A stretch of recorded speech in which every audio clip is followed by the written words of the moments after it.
Mga ka-project, magluluto tayo ng sinabawang isda. Ito.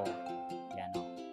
Ngayon ako magsabaw ng isda. Pinapakulo ko muna yung tubig. Sabay ang kamatis. Saka ilalagay yung isda. Yan. Yan. Para masarap. Wow.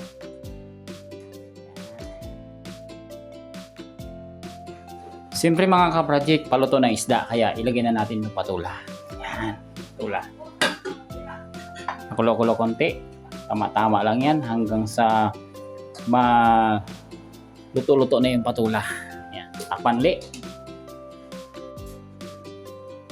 Siyempre, paluto na talaga, no? Ilalagay na natin yung gulay. Yan. Yung alugbati. Yan. Sarap.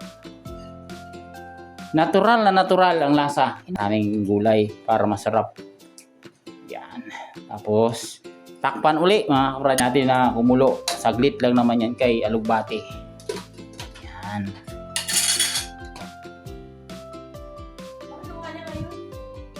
Ayun na po, luto na mga kapatid. No. Wow, ang sarap. No, ready na, ready na. Kain na na, kain na na, kain na na. Mga kapatid. Kain na tayo. Wow. Okay.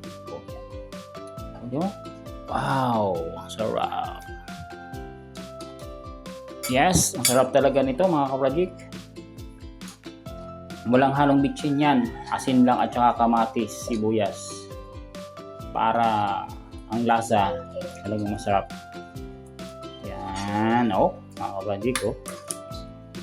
Oh, wow, ang sarap. Tara na, kain na tayo.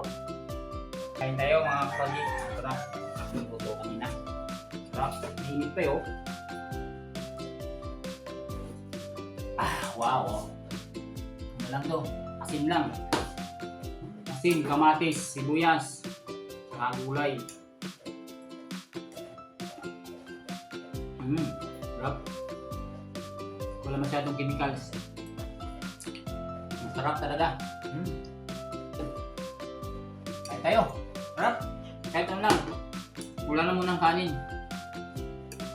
Isda lang at saka gulay. Ang sarap talaga.